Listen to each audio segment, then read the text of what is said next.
Well, hello everyone. This is Fadi, and I want to welcome you back to another episode of this series that we have been going through for a while now, myself and Dr. J. Smith.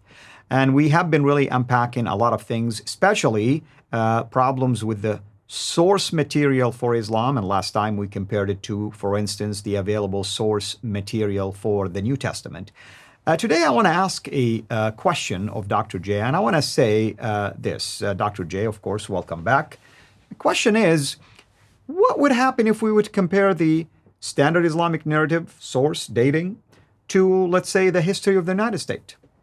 Okay, well, that's a good question. So you want to bring it down to really today in the 21st century. Right. Those of us, we're living in the United States. Both of us live in the United States in the 21st century. Let's ask the same question and see if we can do a great comparative. We did a comparative between Islam and Christianity, and we saw that in one case, within 62 years, you have all the source material written down about who Muhammad was, what he did, what he said, and all the things that happened in early Islam.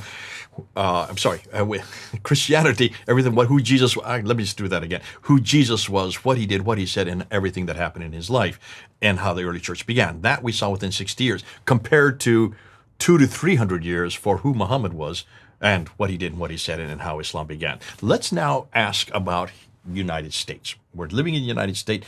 But to do that, let's first start and remember what we said about Islam. So let's put that graph back up there. Let's go look at it. And here you can see the graph that we talked about. Now unpack that for us as you did before. Just real quickly, what are we looking at? Well, we have color-coded stuff right here. Green represents the CIRA on the biography of Muhammad. You see that Ibn Hisham is the well-known biography. The time span between Ibn Hisham and Muhammad is almost 200 years. It's a little over 200 years, 201 years to be exact.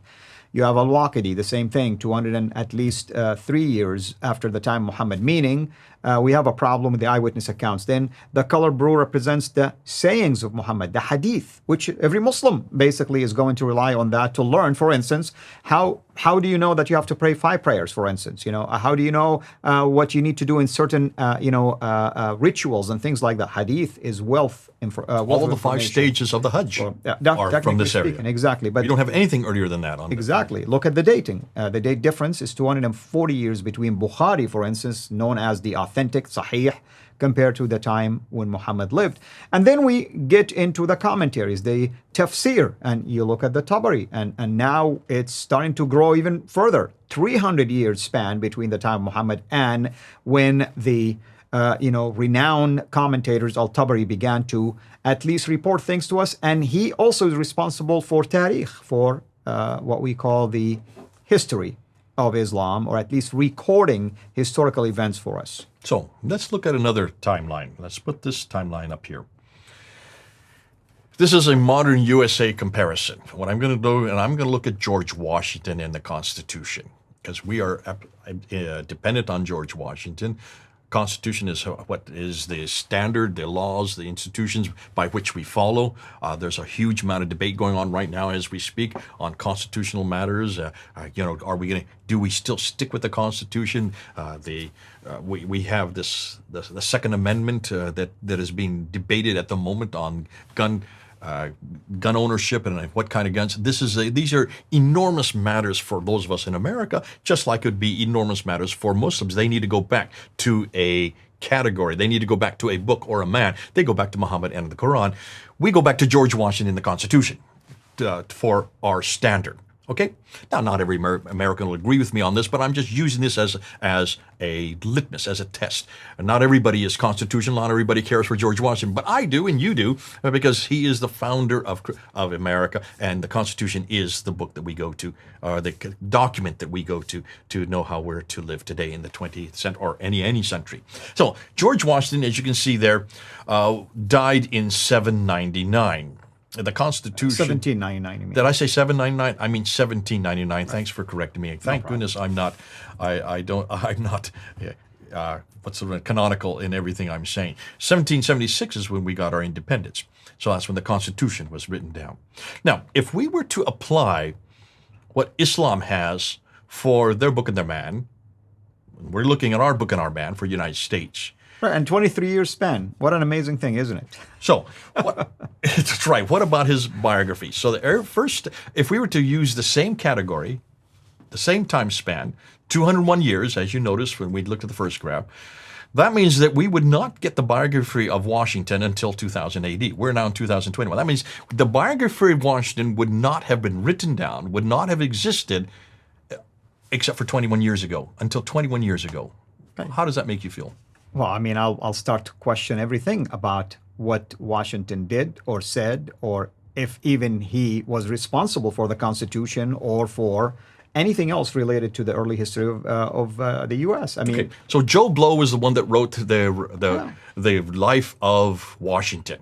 Joe Blow says this is what Washington did. He cut down the cherry tree. He crossed the Potomac River. All these things we know about what he did are written by Joe Blow in 2080, 21 years ago. The first thing I would question is, I would say, Joe Blow, first of all, why are you writing this? Why is it taking you 201 years?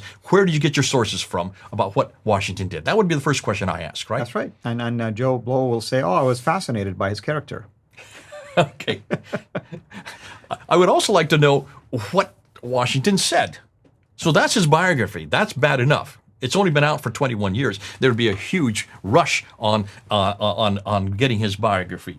But then we get to the Hadith of Washington. The Hadith of Washington, you and I would not know anything about, because it would yet to be written down. It would not get written down until 2037. We're in 2022 now. Can you see a problem there? Yeah. Absolutely. It's the same There's issue. another 15 years we're going to have to wait for even getting George Washington's sayings. Everything he said, all his speeches, everything we know about that would take another 15 years. How can we even know who he is or what he did, let alone what he said? Yeah, which means you and I will be part of that isnad, or the chain of narration, because we will start saying, oh, I heard my father tell me this, my grandfather tell me this, and somebody's collecting him so far. And then we have one more genre. And this is the U.S. history and the Constitution. That would not be written down until 2090. That's another 70 years. We'd have to wait another 70 years before we can get our Constitution. How can we have constitutional lawyers? What do we do with the Supreme Court? All the Supreme Court is there to guard the Constitution, are they not? What would the Supreme Court use? Because they would not even know what it is or even what they're supposed to go to for another 70 years. Can you see a problem here? Absolutely. I think people now are starting to get the message, understand what is the point of this comparison that you're making. The point of the comparison is Muslims, and I'm talking to Muslims now, you need to see how damaging this is. You have always assumed that we're going to listen to you because you keep on telling us, Muhammad said this, Muhammad did this, I'm to say this, I'm to do this. I understand that. You do need a paradigm. You do need a model. You do need someone to follow. You do need to do what he did and what he said. And you've always told me that these are authoritative, and I've always believed you. So is Al-Fadi. He grew up believing you. But now we're saying, hold on a minute, you've got a problem here. Looking at this graph, when we realize that those of us who are Americans, what Washington did and said, not that we follow what Washington did and said, but we want to know who the founder of our country is, what he did and what he said. If that didn't even begin to get written down for 15 years ago, and yet we have to wait another 15 years for it to even know what he said, we're going to have to wait 70 years to even know what our Constitution is. We would be in a dilemma in the 21st century, really supporting our founder. And let's use this comparison. I mean, let's say when I came to Christ and left Islam, it is these kind of datings that were important for me when it comes to the dating of the Bible and the dating of when Jesus lived, when was the resurrection took place, and so on and so forth. And let's say now an immigrant comes to the U.S. and sees this debate about the Constitution. They're going to go and look at the sources, right? I mean, they say, why is everybody debating this? And what are they basing their assumptions on, or their assertions on, or their evidence on? If they see a gap like this, they may make a decision and say, well, I see the point of those who are rejecting the Constitution because you don't have evidence to back it up. But the minute they see enough evidence to back up, historically speaking, the 1776 independence, the 1799 life of George Washington, and then other presidents after that, and so on and so forth, they're going to see that at least the history of the United States is standing on something. What about the 1620, for instance, and the Pilgrims, and all that kind of stuff? That's a huge deal. But if you don't have anything to back it up with, I was at Plymouth, by the way, the other day, and I looked at the rock, and I saw the date, and I saw the place, and I saw many things. To me, that's tangible evidence that supports things like this. If you want to find out what the Constitution is, you would not ask for an oral tradition of what people think it said. You want to see the Constitution. And there are examples of the Constitution. You can actually see them. You can go and see the Liberty Bell there in Philadelphia. You can see the story. You can actually go, and when you go to Boston, you can see about all, Paul Revere's ride. You can see where the bell tower is. All these pieces are there. They're evidence there because for 200 years we haven't destroyed them.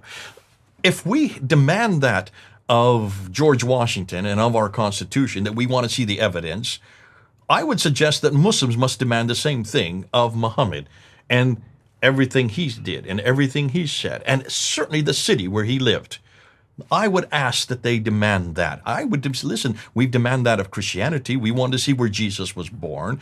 We want to see in Bethlehem. We know that city exists. We want to see where he grew up in Nazareth. That we know that exists. We want to see where he died in Jerusalem. We want to even see where the hill Golgotha is. These are the things we demand of Jesus Christ, and we're talking about 2,000 years ago.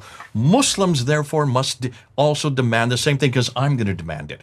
If they really do want us to believe in this guy named Muhammad, if they really want us to believe in how Islam began, if they really want us to believe in this book called the Qur'an, and they really want us to believe in this place called Mecca, then prove it from the 7th century. Show me at least any of these from that century. We've done. You can see the problem with just a simple graph with George Washington. We showed you also with this comparing Christianity and Islam and our sources. Now I demand that of Islam. You've heard the man. Till next time, have a blessed day. Thank you for watching this video. Be sure to like and subscribe to our channel CIRA International and click on the bell so that you receive notifications whenever we publish a new video or go live. I would also like to appeal to you to consider becoming a Patreon patron by clicking the link right below. By doing so, you can give towards the production of these videos. There are also other options for you where you can give to our channel. I thank you from the bottom of my heart.